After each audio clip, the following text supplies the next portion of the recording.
Hello sa inyong nga Chores. Bali, ari kami subong sa barangay Ingori Zone 3. Kop din nyo kami mga onsang street foods day Zaldi. Bali, kinabaligya din nila. Pwede kakapaluto sang steam nga talaba. Kag may ara pag sila fried tiil, fried dugo, fried kinain. Basta lawas ka manok. Kag may pakpak man sila. Bawa kagwapo sang tindero.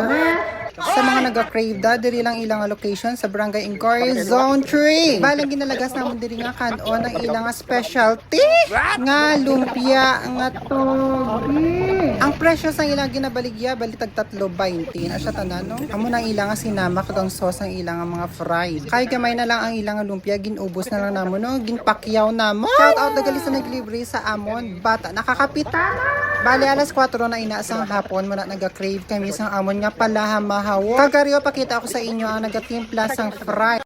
Si Sarge. Wow! Nan siya lang napangitaon nyo kung magpaluto ka mo sang fried kag steam nga talaba.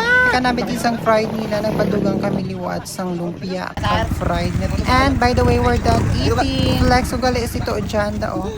We're walking back to their home na. So bye na guys. Thank you for watching.